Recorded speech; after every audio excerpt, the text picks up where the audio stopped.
Paso 4. Sin temor hicimos un minucioso inventario moral de nosotros mismos. Los instintos con que fuimos creados tienen propósitos definidos. Sin ellos no seríamos seres humanos completos. Si los hombres y mujeres no se esforzaran por lograr seguridad personal, no se preocuparan por cosechar los alimentos o construir su albergue, no podrían sobrevivir. Si no cuidaran de reproducirse, la tierra no estaría poblada. Si no existiera el instinto social, si los hombres no se relacionaran entre sí, no habría sociedad. Por eso los deseos de relación sexual, de seguridad material y emocional, de compañía, son perfectamente necesarios y correctos, porque proviene de Dios. Pero estos instintos, tan necesarios para nuestra existencia, se exceden frecuentemente de sus funciones normales.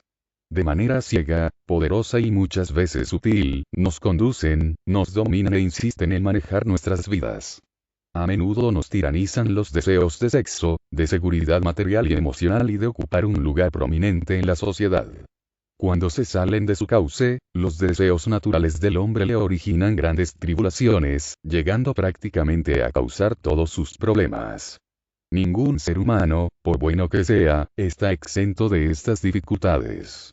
Casi todos los problemas emocionales graves, pueden considerarse como efectos de algún instinto mal orientado. Cuando esto sucede, nuestro gran patrimonio natural, que son los instintos, se convierte en una carga física y mental. El paso 4 es nuestro esfuerzo vigoroso y esmerado por descubrir cuáles han sido y en qué consisten las cargas y desventajas que hay en cada uno de nosotros.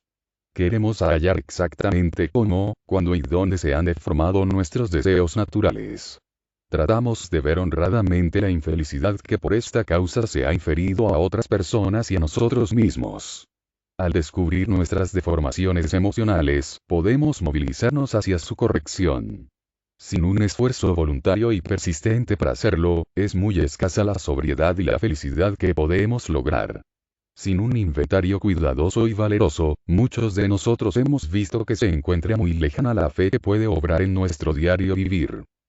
Antes de entrar a detallar el inventario personal, demos una ojeada más profunda al problema básico. Los sencillos ejemplos que vamos a exponer adquieren un gran significado cuando pensamos en ellos.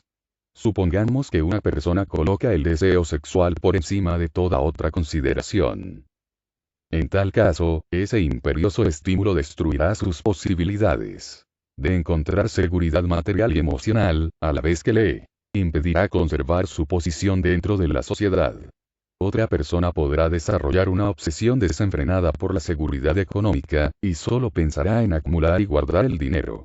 Podrá llegar entonces al extremo de convertirse en avaro, que se recluye y niega su propio ser a los familiares y amigos.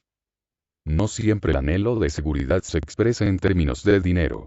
Con cuánta frecuencia vemos a un ser humano aterrorizado y dispuesto a depender completamente de alguien más fuerte para su seguridad y protección. Este ser débil, al fracasar en su intento de afrontar las responsabilidades de la vida con sus propios recursos, nunca podrá crecer y madurar. La desilusión y la impotencia son su destino. Con el tiempo, sus protectores lo abandonan o mueren, y se ve una vez más solitario y amedrentado. Hemos conocido también hombres y mujeres que se dejan llevar por el deseo del poder y se dedican a tratar de manejar a sus semejantes. Estas personas arrojan por la ventana todas las oportunidades de tener una vida segura y un feliz ambiente familiar. Cuando quiera que un ser humano se convierte en el campo de batalla de sus propios instintos, no puede tener paz. Pero no es ese solo el peligro. Cada vez que una persona impone de manera irracional sus instintos sobre otras personas, aparece la infelicidad. Si la consecución de riqueza tropieza con otras personas en el camino, se levantarán la ira, los celos y la venganza. Cuando el sexo se desboca, hay una conmoción similar. Las exigencias desmesuradas de atención, protección y amor motivarán en las personas afectadas sentimientos de dominación o de rebelión, dos emociones tan malsanas como las exigencias que las provocaron. Cuando se vuelve incontrolable el deseo de prestigio personal, ya sea en el círculo de amigos o en la mesa de conferencias internacionales, hay siempre otras personas que sufren y que a veces se rebelan. Este choque de instintos puede llegar a producir desde un desaire hostil hasta una incendiaria revolución. De esta manera nos colocamos en situación de conflicto no solo con nosotros mismos, sino con otras personas que también tienen sus propios instintos. Los alcohólicos debieran poder darse cuenta de que, especialmente en ellos, el instinto descontrolado es la causa fundamental de su forma destructiva de beber. Hemos bebido para ahogar sentimientos de temor, frustración y depresión. Hemos bebido para evitar el sentimiento de culpa por nuestras pasiones, y después hemos bebido para resucitar esas mismas pasiones. Hemos bebido para sentirnos importantes, para disfrutar sueños delirantes de pompa y poder. No es agradable observar esta perversa enfermedad del alma. Los instintos desatados se burlan de la investigación. Tan pronto como intentamos seriamente detectarlos, nos vemos sometidos a tremendas reacciones. Si nuestro temperamento se inclina hacia el lado depresivo, estaremos propensos a sumergirnos en el sentimiento de culpa y el autodesprecio. Nos rebajamos en la vileza, obteniendo una dolorosa satisfacción. Mientras más morbosamente continuamos esta melancólica actividad, más nos acercamos a un punto tal de desesperación que el perdernos definitivamente nos parecerá la única solución. Habremos perdido toda perspectiva y, por supuesto, toda humildad. Porque esta actitud será un orgullo magnificado. Así no estaremos haciendo un inventario moral, sino un proceso bien conocido por medio del cual la persona depresiva ha sido anteriormente conducida a la botella y la extinción. Si por el contrario, nuestra disposición natural se inclina hacia el fariseísmo y la grandiosidad, nuestra reacción será exactamente la opuesta. Nos sentiremos ofendidos por el inventario que Aya nos sugiere. Sin duda mostraremos orgullosamente la buena vida que pretendíamos llevar antes de que el alcohol nos arruinara. Proclamaremos que nuestros defectos de carácter, si es que los admitimos, han sido causados por nuestro excesivo beber. En tal caso, pensaremos que, lógicamente, lo único que necesitaremos es la abstención para que nuestras cualidades anteriores vuelvan a aparecer por el solo hecho de dejar de beber. Si éramos magníficas personas, excepto por el alcohol, ¿qué necesidad tenemos de un inventario ahora que ya no bebemos? También puede ocurrírsenos otra excusa maravillosa para evitar el inventario. Declaramos que todos nuestros problemas y desajustes actuales se deben a la conducta y comportamiento de otras personas para con nosotros. Son esas otras personas las que necesitan el inventario. Creemos que si nos trataran mejor, seríamos distintos. Por consiguiente pensamos que nuestra indignación es razonable y justificada, que nuestros resentimientos son correctos. La culpa no es nuestra, sino de los demás. Cuando estamos en esta etapa de raciocinio, nuestros padrinos llegan a rescatarnos. Pueden hacerlo, porque son los portadores de la experiencia comprobada de Aya con el paso 4. Al melancólico le darán un consuelo mostrándole que su caso no es raro ni diferente, que sus defectos de carácter no son probablemente más numerosos o peores que los de cualquier miembro de Aya. El padrino podrá probar esta afirmación hablando libremente pero sin exhibicionismo de sus propios defectos, pasados y actuales. Este proceso calmado y realista es sumamente tranquilizador. El padrino señalará que el recién llegado tiene muchas cualidades para contrarrestar sus defectos. Con esto se logra evitar el concentrarse únicamente en la parte morbosa y se adquiere un equilibrio. Tan pronto como empiece a ser más objetivo, el recién llegado podrá mirar sin temores sus propios defectos. Muy distinta es la manera de tratar con aquellos que no consideran necesario el inventario personal. Esto se debe a que quienes están dominados por el orgullo no pueden ver sus propios defectos. Estas personas no necesitan que se les levante el ánimo, sino que se les ayude a descubrir una brecha por donde pueda brillar la luz de la razón, a través de la muralla que su ego ha construido. En primer lugar, puede decírseles que la mayoría de los miembros de Aya han sufrido intensamente de autojustificación durante sus días de bebedores. Para muchos de nosotros, esta justificación era la fuente de toda clase de excusas no solo para beber sino para toda clase de conducta locada y perjudicial. Éramos unos artistas para inventar disculpas. Teníamos que beber porque nos está yendo bien o nos estaba yendo mal. Teníamos que beber porque éramos abrumados por el amor de nuestros familiares, o, porque no nos daban ningún afecto. Teníamos que beber porque estábamos adquiriendo gran éxito con nuestro trabajo, o porque estábamos fracasando con él. Porque nuestra nación había ganado una guerra o perdido la paz, y así hasta el final. Llegamos a creer que las circunstancias nos habían obligado a beber. Tratamos de modificar esas circunstancias, y al no poder hacerlo a nuestra entera satisfacción, nuestro beber se hizo más pronunciado y nos convertimos en alcohólicos.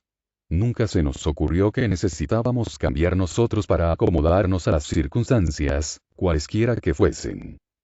Pero en Aya fuimos aprendiendo lentamente que debíamos hacer algo con nuestros sentimientos de venganza, de autocompasión y de orgullo injustificado. Tuvimos que darnos cuenta de que cada vez que tratábamos de parecer importantes, la gente se volvía contra nosotros. Que cuando albergábamos rencores y planeábamos venganzas por esas actitudes ajenas, lo que hacíamos realmente era golpearnos a nosotros mismos con el garrote que blandíamos para los demás. Aprendimos que si nos veíamos seriamente afectados, nuestra primera necesidad era calmar ese estado de perturbación, sin importarnos las cosas o personas que lo había causado. Con frecuencia nos tomó mucho tiempo el poder apreciar en qué forma nos habían gobernado estas erráticas emociones. Podíamos verlas muy rápidamente en los demás, pero muy lentamente en nuestro caso personal. Primero que todo, tuvimos que admitir que teníamos muchos de estos defectos, aunque al reconocerlos sufrimos dolor y humillación. Tuvimos que dejar de echar la culpa sobre otras personas. Esto requirió un gran esfuerzo y mucha disposición por nuestra parte. Pero cuando logramos remontar los primeros 2 o 3 obstáculos de esta naturaleza, se nos hizo mucho más claro el panorama, y la ruta por seguir nos pareció más fácil. Porque habíamos empezado a vernos en perspectiva, o, dicho de otra manera, habíamos empezado a ganar verdadera humildad. Por supuesto que el tipo depresivo y el tipo grandilocuente y ávido de poder son personalidades extremas, que abundan tanto en Aya como en el mundo exterior. Frecuentemente tales personalidades se encuentran tan claramente definidas como en los ejemplos que hemos dado anteriormente. Pero con mayor frecuencia aún nuestras personalidades contienen elementos de los dos tipos. Los seres humanos son siempre distintos, y por eso cada uno de nosotros, al hacer su inventario personal, tendrá necesidad de determinar cuáles son exactamente sus defectos de carácter. Habiendo encontrado zapatos a su medida, tendrá que empezar a caminar con ellos con la confianza de que se encuentra por el camino indicado. Consideremos ahora la necesidad de elaborar una lista de los defectos de personalidad más destacados, y que todos nosotros tenemos en mayor o menor grado. Para quienes tienen bases religiosas, en dicha lista se incluirán violaciones graves a principios morales. Otros dirán que no es más que una enumeración de defectos de carácter. Por otros será un índice de desajustes mentales. Algunos se molestarán si empezamos a hablar de inmoralidad, por no decir pecado. Pero todos los que tengan un mínimo de sensatez estarán de acuerdo en un punto. Que hay mucha parte funcionando mal en los alcohólicos, y que hay mucho por hacer al respecto si queremos conseguir sobriedad, progreso y habilidad para enfrentarnos a la vida. Para evitar confusiones referentes a la denominación de todos esos defectos, utilicemos una lista, universalmente aceptada, de las mayores fallas humanas. Los 7 pecados capitales. Orgullo, avaricia, lujuria, ira, gula, envidia y pereza. No es por coincidencia que el orgullo o soberbia encabeza la procesión. Porque la soberbia, que conduce a la autocomplacencia, siempre espoleada por los temores conscientes o inconscientes, es la fuente primordial de dificultades para los seres humanos, el obstáculo principal a todo progreso. La soberbia nos induce a imponernos a nosotros, o a los demás, exigencias que no pueden cumplirse sin violentar o abusar de los instintos que Dios nos entregó. Cuando la satisfacción de nuestros instintos sexuales, de seguridad y de sociedad se convierte en objetivo primordial de nuestras vidas, aparece el orgullo para justificar nuestros excesos. Todos estos traspiés generan miedo, que es en sí mismo una enfermedad del alma. El miedo, a su vez, origina más defectos de carácter. El miedo irracional de no poder satisfacer nuestros instintos nos lleva a codiciar los bienes ajenos, a apetecer el sexo y el poder, a reaccionar con ira cuando sentimos amenazados nuestras exigencias, a envidiar a los demás porque pueden realizar sus ambiciones mientras nosotros fracasamos. Nos excedemos en la comida y la bebida, acaparamos mucho más de lo necesario, con el temor de no tener suficiente. Con tremenda alarma, permanecemos ociosos cuando debemos trabajar. Con apatía vamos dejando todo para hacerlo después, o cuando mucho, trabajamos de mala gana a medias. Estos temores son como plagas que van royendo los cimientos de la vida que tratamos de edificar. Por eso, cuando Aya sugiere un valioso inventario moral, puede parecer que se nos pide mucho más de lo que podemos dar. Tanto el orgullo como el miedo impiden al recién llegado que trate de verse honestamente como es. El orgullo le dice: no te atrevas a mirar. Sin embargo, el testimonio de los miembros de AA que han intentado seriamente el inventario moral, afirma que el miedo y el orgullo en esta ocasión no son más que espantajos. Cuando se tiene la mejor voluntad para intentar el inventario y la disposición para llevarlo a cabo concienzudamente, una nueva luz empieza a iluminar la neblina. A medida que persistimos, va naciendo una nueva confianza, hasta llegar finalmente a un estado indescriptible de alivio cuando podemos por fin vernos tal como somos. Estos son los primeros frutos del paso 4. Hacia esta etapa el recién llegado debe haber sacado las siguientes conclusiones: que sus defectos de carácter, representativos de instintos descontrolados, han sido la causa primordial de su forma de beber y de su fracaso en la vida. Que mientras no haga el mayor esfuerzo posible por eliminar los defectos más notorios, le será muy difícil aspirar a la sobriedad y la paz mental. Que debe remover toda la cimentación defectuosa de su vida, para reemplazarla por una nueva estructura sobre bases sólidas. Deseoso de comenzar la búsqueda de sus propios defectos, preguntará: ¿qué debo hacer? ¿Cómo puedo hacer un inventario de mí mismo? Puesto que el paso 4 es solamente el comienzo de una práctica que habrá de durar toda la vida, podemos sugerirle que primero tome nota de aquellas imperfecciones que más le molestan y son más aparentes. Utilizando su mejor criterio respecto a lo que ha sido bueno y lo que ha sido incorrecto, puede hacer un esquema general de su conducta en relación con los instintos primarios de sexo, la seguridad y la relación social. Repasando su vida anterior, puede ponerse en acción considerando preguntas como las siguientes. ¿Cuándo, en qué forma y en cuáles circunstancias exactas, mi necesidad egoísta de relación sexual hizo daño a otras personas y a mí? ¿Cuáles personas resultaron perjudicadas, y en qué grado? ¿Llegué a destruir mi matrimonio y a traumatizar a mis hijos? ¿Resultó deteriorada en alguna forma mi posición social? ¿De qué manera reaccioné ante estas situaciones? ¿Me vi afectado por un inextinguible sentimiento de culpa? ¿O, por el contrario, insistí en absolverme con la idea de que eran ellos quienes me perseguían? ¿Cómo ha sido mi reacción ante los fracasos sentimentales o sexuales? Cuando se me rechazó, sentí deseos de venganza o tomé el camino de la depresión. Traté de violentar a otras personas para que me dieran lo que yo creía merecer. Si encontré acogida fría o poco cariñosa en mi cónyuge, tomé ese hecho como pretexto para la promiscuidad. Para la mayoría de los alcohólicos son también muy importantes las preguntas que se refieren a su conducta relacionada con su seguridad material y emocional. En estas áreas se presenta con demasiada frecuencia la acción del temor, la codicia, la ambición y el orgullo. Al repasar su vida de trabajo y su trayectoria económica, casi todos los alcohólicos llegarán a preguntas como estas. Además de mi problema de bebida, ¿a qué otros defectos de carácter puedo atribuir mi inestabilidad económica?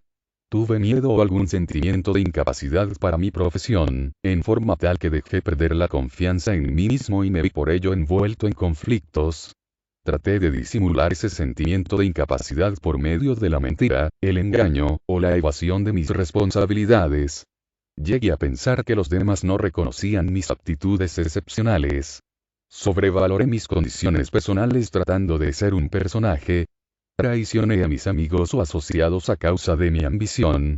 Fui extravagante en mis gastos, al punto de pedir dinero prestado sin preocuparme de si lo podría pagar después. O fui cicatero y me negué a atender debidamente las necesidades de mi familia. Fui totalmente honrado en mis operaciones comerciales. ¿Hasta dónde me dejé llevar por el halago del dinero fácil en negocios oscuros? Muchas de las mujeres de negocios encontrarán naturalmente que estas preguntas pueden bien aplicarse a su caso. Pero las amas de casa alcohólicas también ocasionan inseguridad económica en la familia. inflando los costos del mercado, manipulando el presupuesto familiar, jugando el dinero de las necesidades caseras, llevando a la ruina a su esposo por la irresponsabilidad, el derroche y la extravagancia. En general, todos los alcohólicos que por causa de la bebida han perdido su trabajo, su familia y sus amigos, necesitarán examinarse a sí mismos en forma despiadada para establecer hasta dónde los defectos de personalidad han contribuido a deteriorar la propia seguridad. Los síntomas más comunes de inseguridad emocional son la angustia, la ira, la autocompasión y la depresión. Provienen de causas que en ocasiones se localizan dentro de nosotros mismos, y a veces nos llegan del exterior. Para hacer el inventario debemos considerar muy cuidadosamente todas las relaciones personales que nos causan problemas continuos o periódicos. Debe recordarse que este tipo de inseguridad crecerá con mayor vigor en las áreas donde los instintos se sienten amenazados. Con tal fin, será pertinente un interrogatorio directo como el ejemplo que damos a continuación. Mirando objetivamente el pasado y el presente, ¿cuáles situaciones sexuales me han originado ansiedad, amargura, frustración o depresión? ¿Puedo ver en dónde ha estado mi falla? ¿Llegaron esas condiciones a molestarme, por afectar directamente mi egoísmo, o por no responder a mis problemas hayan sido causados por otras personas? ¿Porque carezco de la habilidad para aceptar condiciones que no puedo cambiar? De esta clase serán las preguntas fundamentales que pueden aclarar los orígenes de mi insatisfacción e indicarme si yo podré alterar mi propia conducta para ajustarme serenamente a la autodisciplina. Supongamos que la inseguridad económica me lleva a padecer constantemente estos sentimientos. Puedo entonces preguntarme hasta qué punto mis propios errores han dado nutrición a mis dolorosas ansiedades. Si la causa de ellas se ubica en otras personas, ¿qué puedo hacer al respecto? Si soy incapaz de cambiar la situación tal como está, tendré la buena voluntad para tomar las medidas necesarias y conformar mi vida a dichas condiciones. En cada caso particular, estas y otras preguntas parecidas ayudarán a encontrar las motivaciones profundas.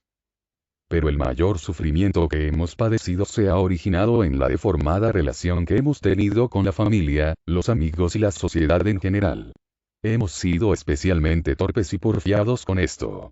Hemos sido incapaces de reconocer un factor primordial que es nuestra total insuficiencia para establecer una verdadera comunicación con los demás. Nuestra egomanía construye dos abismos muy peligrosos. O bien insistimos en dominar a las personas que conocemos, o llegamos a depender exageradamente de ellas. Si nos apoyamos demasiado en otra persona, tarde o temprano acabarán por fallarnos, puesto que, como seres humanos, no podrán acceder perpetuamente a nuestras incesantes demandas. De esta manera nuestra inseguridad crece y se acelera. Cuando habitualmente tratamos de manipular a los demás para que actúen conforme a nuestros deseos, acaban por rebelarse y resistírsenos vigorosamente. Cuando esto acontece, se hieren nuestros sentimientos, nos creemos perseguidos y desarrollamos el deseo de venganza. Mientras más esfuerzos hacemos por controlarnos, al ver que volvemos a fallar, mayor será nuestro sufrimiento, más agudo y constante. Ni una sola vez hemos buscado ser uno más entre los de nuestra familia, un amigo entre los amigos, un trabajador más en nuestra empresa, un miembro útil de la sociedad. Siempre tratamos de llegar a la cima, o por el contrario, de escondernos debajo de todos. Esta conducta egocéntrica impidió la relación de compañerismo con nuestros semejantes. Fue muy escasa nuestra comprensión de la verdadera hermandad. Algunos podrán poner en tela de juicio varias de las consideraciones que hemos hecho, porque quizá piensan que sus defectos de carácter no llegaron a tales extremos. A estos se puede sugerir que un examen concienzudo puede mostrarles los precisos defectos a que se refieren las preguntas. Frecuentemente, nuestro primer inventario no nos parece muy malo, pero hemos visto posteriormente que hemos mantenido ocultos defectos muy importantes bajo una gruesa capa de autojustificación. Cualesquiera que fuesen, esos defectos emboscados fueron los que nos llevaron al alcoholismo y la miseria. Por todo lo anterior, al hacer nuestro inventario debemos tener presente la importancia de tratar de llegar al fondo. Para ello, es muy sensato escribir nuestras preguntas y respuestas, con lo cual se nos facilitará la apreciación honrada y la claridad de pensamiento. Esta será nuestra primera prueba tangible de nuestra total buena voluntad para avanzar en nuestro cometido.